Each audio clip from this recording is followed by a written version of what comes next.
Well, joining me via Skype is the Executive Director, Hazy Health Initiative, Rhoda Robinson. Thank you very much, Rhoda, for joining us on this issue. Now, looking at family planning methods, of course, in Nigeria, there seems to be some cultural underpinning towards in this matter, and some see this as really harmful to their health. Can you shed more light on this situation? Thank you.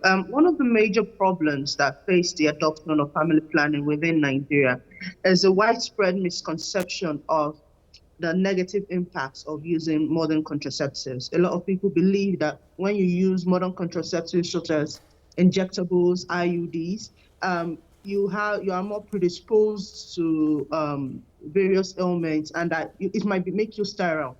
And these are some of the misconceptions that we need to address for people to understand the benefits of family planning. I give you an instance. I've heard of people who say that if you are on family modern contraceptives, that it increases your risk of dying early.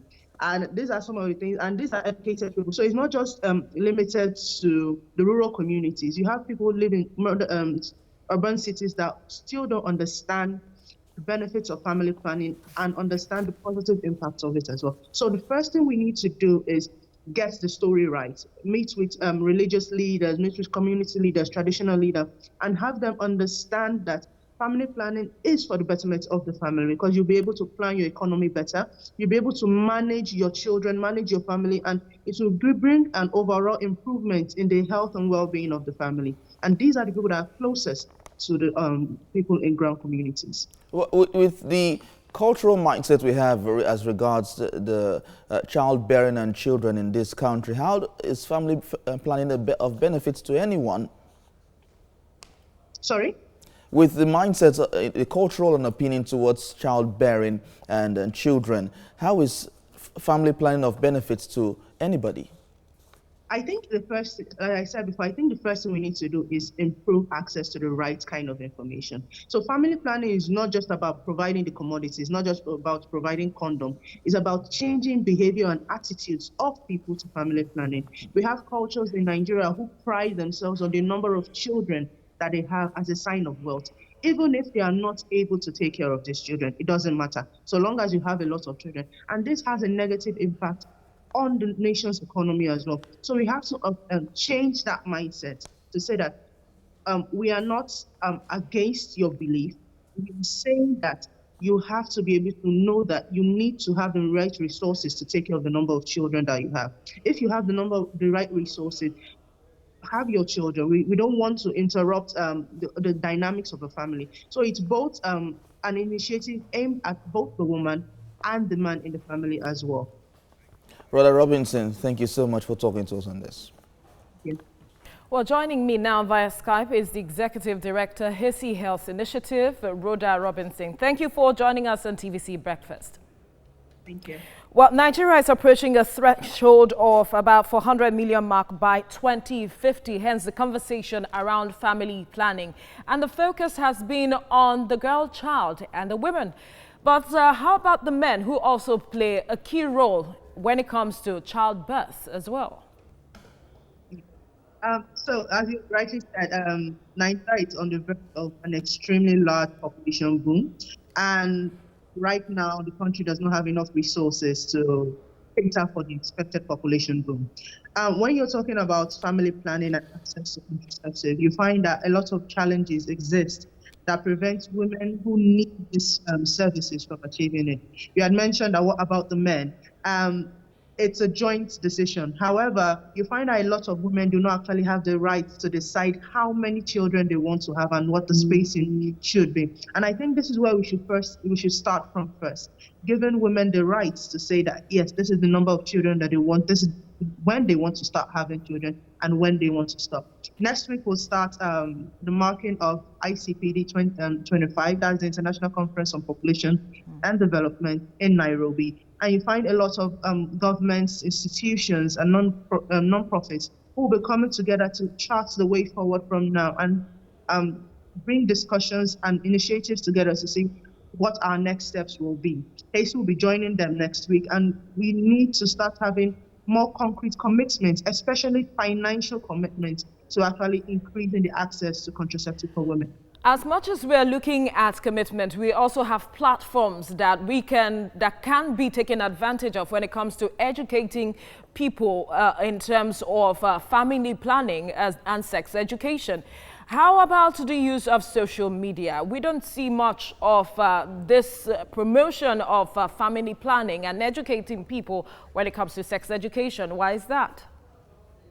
You find that there is still a lot of silence when it comes to talks about sexual and reproductive health, especially this underground taboo that young people should not be talking about sex, regardless of the fact that we have an increased rise in teenage pregnancy and teenage unwanted pregnancy. Hasty has been working on social media. We have a lot of projects that utilize primarily social media to reach young people with the kind of information that they need to make healthy decisions for themselves. You find that the government really has done a lot, but you find that the availability of contraceptives and information regarding family planning are only in pockets and are not enough to suffice the number of people that actually need this information. That's why a lot of organizations need to come together. We need to draft a multi-sectoral approach to providing information and services across all spectrum, including the media, social media, community gatherings as well, and religious bodies to come together and start talking contraceptive use and family plan, especially long-acting contraceptive use. All right, Rhoda Robinson, thank you for your time on TVC Breakfast. Well, joining me now via Skype is the Executive Director, Hasty Health Initiative, Rhoda Robinson. Thank you very much, Rhoda, for joining us again. Now, tell us about government's role in reorientating the public as regards family planning.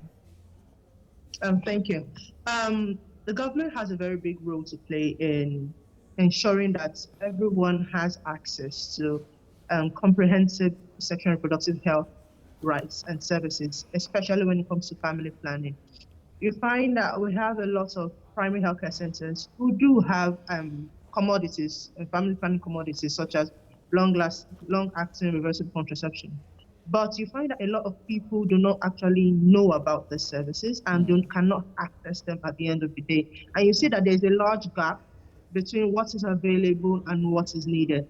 Haiti had done a study recently that showed that a lot of primary healthcare centers do not actually provide these services for young people. And you find that Nigeria is at the verge of an extreme population boom where the young people need this information and services the most. So the government has to look at its health policies again and change things to make it easy for more young people to actually access services and information when it comes to contraception. Now, in your statement, you mentioned that there's a large gap between what's available and what's needed. How do we bridge this gap? We need to provide a multi-sectoral approach to actually increasing access to family planning services. It's not just the government providing everything. Public sector, private sector need to come into the space and talk about the ways to ensure that everyone in every place has access to that information when it comes to research, when it comes to studies, when it comes to financing as well. We need a joint partnership, a joint public-private partnership between different actors to ensure that we have this.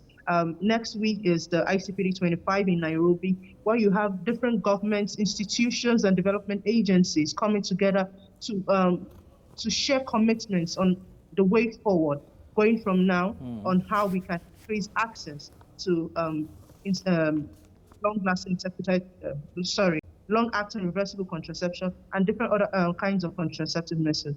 A lot of people do not know about other contraceptive methods. The only methods that some people know about is the use of condoms. But we have injectables, we have IUDs, we have different methods, we have pills that people need to know about, and they need to know that they have to have the right kind of information to determine the services that are best for them. All right, Rhoda Robinson, thank you so much for talking to us and giving us some enlightenment here.